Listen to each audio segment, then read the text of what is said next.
അപ്പോൾ എന്തിനൊഴിവാക്കി? അത് ശരിയാണോ? BJPയുടെ സംസ്ഥാന അധ്യക്ഷനെ അതിൻ്റെ പരിപാടി വിളിച്ചു. അങ്ങനെയാണെങ്കിൽ KPCC പ്രസിഡന്റിനെ വിളിക്കണ്ടേ? CPIMൻ്റെ സംസ്ഥാന സെക്രട്ടറിയെ വിളിക്കണ്ടേ? CPIയുടെ സംസ്ഥാന സെക്രട്ടറിയെ വിളിക്കണ്ടേ? കേരളത്തിലെ രാഷ്ട്രീയ പാർട്ടികളുടെ സംസ്ഥാന നേതൃത്വത്തെയൊക്കെ വിളിക്കണ്ടേ? പേര് വേണ്ട, വിളിക്കാം, പേര് വെക്കണ്ടേ? ഇത് ജനാധിപത്യത്തിൽ ഗുണകരമാണോ? പിന്നെ ഇതുകൊണ്ട് ദേശീയപാത 66 യാഥാർത്ഥ്യമാക്കുന്നതിൽ LDF സർക്കാരിന് റോളില്ല എന്ന് സ്ഥാപിക്കാനാണ് ശ്രമമെങ്കിൽ അത് കേരളത്തിലെ ജനങ്ങൾ വളരെ കൃത്യമായി മനസ്സിലാക്കിയ കാര്യമാണ്. കേരളത്തിലെ ജനങ്ങളുടെ മനസ്സിൽ പോസ്റ്റർ പതിഞ്ഞതുപോലെ പതിഞ്ഞ കാര്യങ്ങളാണ്. അതല്ല ഇവിടെ വിഷയം. ഇത് ശരിയായൊരു നിലപാടല്ല. ജനാധിപത്യത്തിൽ നമ്മളെല്ലാവരും ഉൾക്കൊള്ളണം. ഇപ്പോൾ ചൂരൽമല ദുരന്തവുമായി ബന്ധപ്പെട്ട് വീട് വെച്ച് കൊടുത്ത പദ്ധതി, ആ പദ്ധതി ചില കാര്യങ്ങൾ ചില വിവാദം ഉണ്ടായി. അതിൽ ഉദ്ഘാടനം മുഖ്യമന്ത്രിയാണ്, അധ്യക്ഷ പ്രസംഗം റവന്യൂ മന്ത്രിയാണ്. പിന്നെ ഞങ്ങൾ 3 മന്ത്രിമാരുണ്ട് അവിടെ. ഇതിൻ്റെ ഭാഗമായി ചുമതലയെടുത്ത് പ്രവർത്തിച്ച 3 പേർ. ഞങ്ങൾ അവിടെ നിശ്ചയിച്ചു, ആലോചിച്ചു, ജില്ലയിലെ മന്ത്രി, വയനാട് ജില്ലയിലെ മന്ത്രിയായ കേളു മിനിസ്റ്റർ സംസാരിച്ചാൽ മതി, ഞാനും ശശീന്ദ്രൻ മിനിസ്റ്ററും സംസാരിക്കുന്നില്ല. പക്ഷേ അവിടുത്തെ MLA സംസാരിപ്പിക്കണം. MLA UDF ആണ്.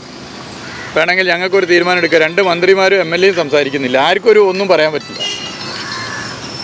മന്ത്രിമാർ സംസാരിക്കാത്തടുത്ത് MLA വേണോ എന്നൊക്കെ വേണമെങ്കിൽ ആലോചിച്ച് തീരുമാനിക്കുക. പക്ഷേ അവിടുന്ന് ഞങ്ങൾ ആലോചിച്ചത് MLA വേണം, സ്ഥല MLA ആണ്.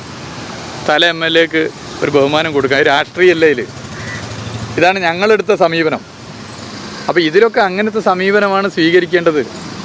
അതിന് പകരം പൊതുമരാമത്ത് വകുപ്പ് മന്ത്രിയെ വെട്ടി പകരം BJP സംസ്ഥാന പ്രസിഡൻറ്റിൻ്റെ പേര് വരിക എന്നൊക്കെ പറഞ്ഞാൽ അത് ഗുണകരമാണോ? ഇത് പൊതുമരാമത്ത് വകുപ്പിനെയോ സർക്കാരിനെ അപമാനിച്ചതല്ല, കേരളത്തെ അപമാനിക്കില്ല. കേരളത്തെ അപമാനിക്കുന്ന ഒരു നിലപാടായി.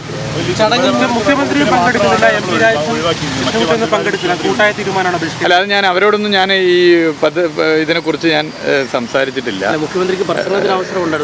അല്ല, അതൊന്നും എനിക്കറിയില്ല. ഞാനിപ്പോൾ ഇതിൽ എക്സ്ക്ലൂസീവ് PWDയെ കുറിച്ചാണ് ഞാൻ പറയാൻ ഉദ്ദേശിക്കുന്നത്. സാധാരണ ഈ ശ്രീ നിതിൻ ഗഡ്കരി പങ്കെടുക്കണ്ടോ എനിക്കറിയില്ല. അദ്ദേഹം പങ്കെടുക്കുന്നില്ല. അപ്പോൾ എനിക്കതറിയില്ല. സാധാരണ അദ്ദേഹത്തിൻ്റെ ഓഫീസ് എല്ലാ കാര്യവും പറയുന്നതാണ്. അല്ല, ഞാനത് ചോദിച്ചിട്ടില്ല. ഞാൻ ഇത് തന്നെ ഒരു വിഷയമാണല്ലോ. അല്ല, അത് വിവിധ ഉദ്ഘാടനങ്ങളുണ്ട്.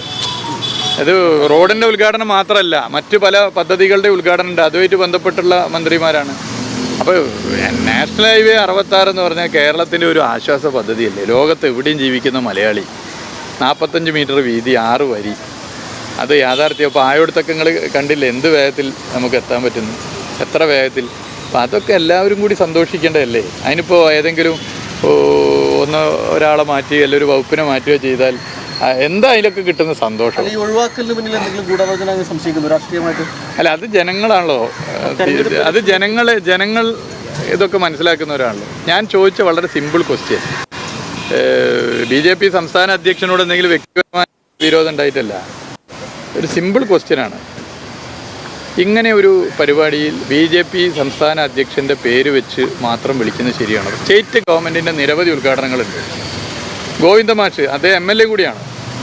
ഗോവിന്ദ മാഷ് ഇപ്പോൾ തുരങ്കപാത, അതല്ലെങ്കിൽ ഇപ്പോൾ ആലപ്പുഴയിൽ നമ്മളെ പാലം, അല്ലെങ്കിൽ അമ്പൂരി പാലം, ഇതിൻ്റെയൊക്കെ ഉദ്ഘാടനത്തിൽ ഗോവിന്ദ മാഷ് മാത്രം ക്ഷണിച്ചാൽ നിങ്ങൾ വിടുമോ?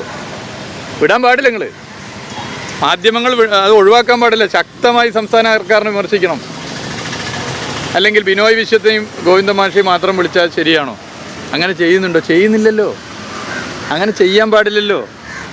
അപ്പോൾ ഇത് ശരിയാണോ? നിങ്ങൾ വളരെ സീരിയസ് ആയിട്ട് എടുക്കേണ്ട വിഷയമാണ് ഇത്. ഏതെങ്കിലും ഒരു മുഹമ്മദ് റിയാസിനെയോ അല്ലെങ്കിൽ ഒരു പൊതുമരാമത്ത് വകുപ്പ് മന്ത്രിയോ അപമാനിക്കലല്ല, കേരളത്തെ അപമാനിക്കലാണ്. പക്ഷേ റെസ്പോൺസിബിലിറ്റി മൊത്തം താങ്കൾക്കായിരുന്ന പോലെയായിരുന്നു അല്ലേ? ഈ എവിടെയെങ്കിലും ഇടിഞ്ഞു വീഴുക അല്ലെങ്കിൽ നിർമ്മാണത്തിന് എന്തെങ്കിലും പാവപ്പെടുന്നുണ്ട് റിയാസ് ഉത്തരം പറയണമെന്നാണ് BJP ഒക്കെ ആവശ്യപ്പെട്ടിരുന്നത്. പക്ഷേ ഉദ്ഘാടനം വന്നപ്പോൾ അല്ല, അതിലൊന്നും ഞാൻ മറുപടി പറയുന്നത്. അതിലേക്കൊന്നും അതൊക്കെ ജനങ്ങൾ മനസ്സിലാക്കുന്നതാണല്ലോ. ജനങ്ങൾ അറിയുന്ന കാര്യങ്ങളല്ലോ. ഇപ്പോൾ ഇന്ന് ഉദ്ഘാടനം ചെയ്യപ്പെടുന്ന കോഴിക്കോട് ബൈപ്പാസ്, നിങ്ങൾ പലരും അന്നും ഈ ജില്ലയിൽ വർക്ക് ചെയ്തവരല്ലേ. ആ ബൈപ്പാസിൻ്റെ സ്ഥിതി എന്തായിരുന്നു? എങ്ങനെയാണ് കരാറുകാരൻ ആരാന്ന് പോലും അറിയാതെ അതിൽ അന്നത്തെ ജില്ലാ കലക്ടറും ഞങ്ങളൊക്കെ എടുത്തൊരു എഫേർട്ടില്ലേ. എത്ര തവണ ഇടപെട്ടിട്ടാണ് അത് പരിഹരിച്ചത്. അപ്പോൾ അതുകൊണ്ട് അതിൻ്റെ ഉദ്ഘാടനത്തിന് വിളിച്ചിട്ടില്ലെങ്കിൽ ആകെ ജനങ്ങളെ മനസ്സിൽ നിന്ന് പോയോ?